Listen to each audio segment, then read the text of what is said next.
In Ukraine, President Volodymyr Zelensky comparing Vladimir Putin's Russia to Hitler's Nazi Germany. He says he's introducing a bill to change Ukraine's official Victory Day holiday to May 8th so that it does not coincide with Russia's May 9th Victory Day celebration on Tuesday, marking the defeat, of course, of Germany in 1945.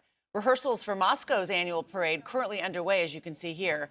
CNN's Clare Sebastian live in London. Claire, Victory Day, an opportunity for Russia to show off its military might. Can we expect the same this year? And does it reflect, I guess, the reality on the ground in Ukraine?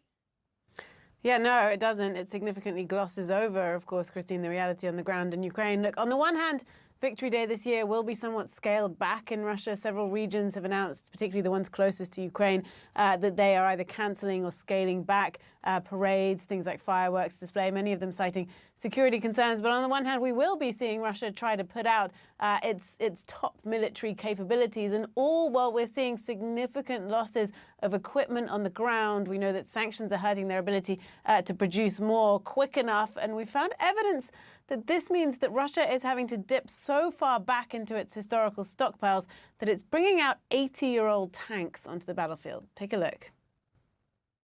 What a missile will do is it'll fly over the tank, then down and then 90 degrees straight into the top of the turret, which is less well defended. This scenario has played out hundreds of times over the past 14 months, Ukraine using Western weapons to devastating effect. Russia, according to one recent estimate, has lost up to half its operational tank fleet in this war.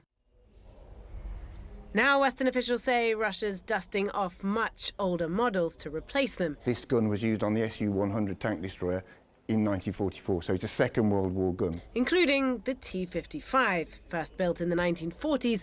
This one now housed at the Imperial War Museum outside Cambridge. Satellite imagery from a storage facility in Russia's Far East showing dozens of tanks have been removed in the last year. This image showing the T-55 at that same facility.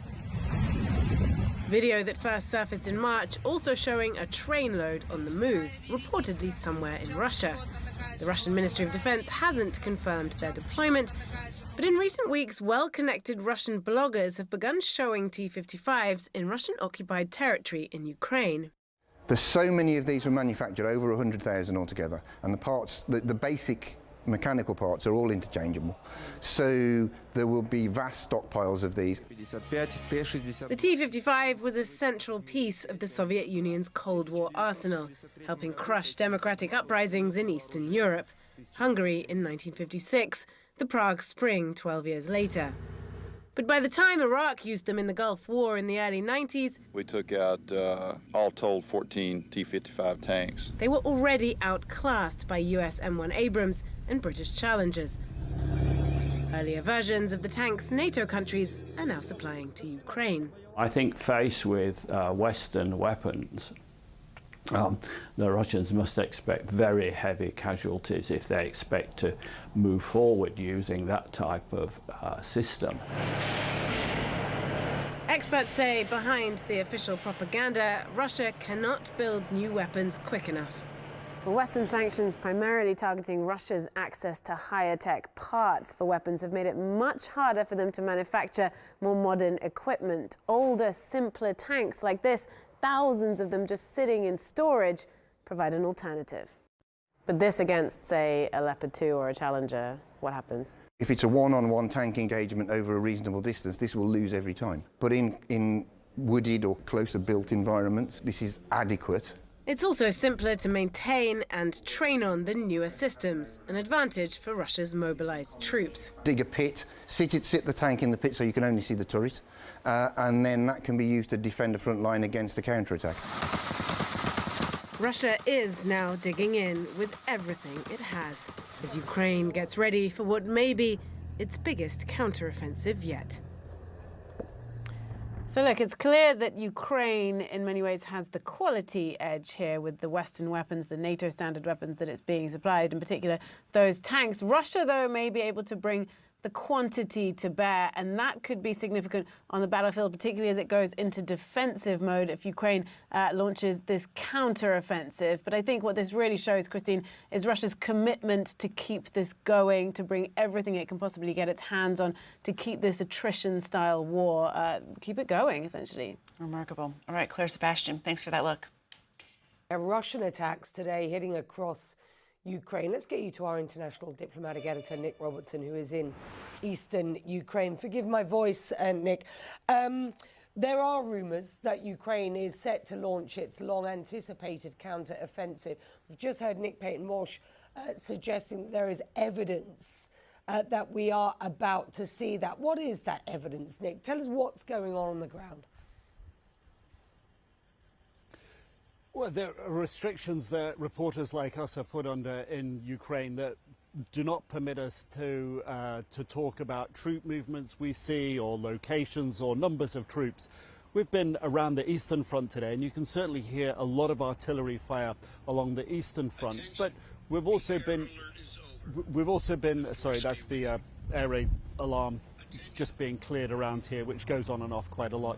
But I think generally speaking, when we speak to Ukrainian commanders, the perception that they want to give us is that the counteroffensive is not about to happen just yet. It will, but they say part of the psychology of the counteroffensive and having the Russians believe that it's coming and that it's been imminent for some time has drawn a large number of Russian troops into Ukraine. The Ukrainians say while the Russians are at the front lines, it's harder for the Russian forces to get them everything that they need, the resupply, the food, the ammunition, all of that it takes to sustain an army in high readiness. And it also creates poor morale, they say, among the Russians who are fearing where is the counteroffensive going to come. There are no indications being given by Ukrainian officials about where it might come or when it might come. I think the hints that we see on the ground here are that the preparations are there, but the information that's being provided suggests that it may not just be just yet. But of course this is psychological warfare, so it's hard to discern the most accurate narrative.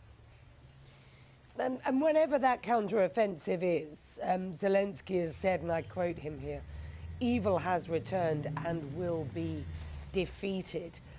Whenever this counter-offensive starts, this is crucial. Many say that this will be the big battle. Is that what it feels like on the ground? It does.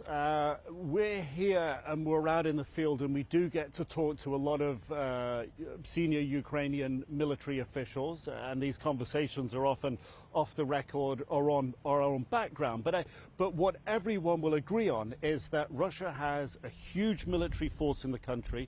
Last estimate from the Defense Intelligence here was 369,000 troops, Russian troops, inside Ukraine. That's triple the number at the time of the invasion.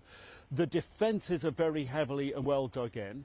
This will be for the Ukrainians a tough offensive, but it's one that they must win, and it's one that they must use the psychological warfare, the strategy of trying to deceive the enemy in one area and attack them in another. But the vital fact that they all understand and know to be true is that they must break through, that they must show that they can get a strong and fast advance to put pressure on Russia and create chaos in the Russian ranks, and show their political and military allies in the West that the investment of money and equipment and support has been worthwhile. They're aware that Western backing for Ukraine is potentially at stake, or the level of backing. If they can't convince that they can take territory back this year, they're worried that a stalemate could develop, and political sustainability among their allies may be harder to maintain this level of support.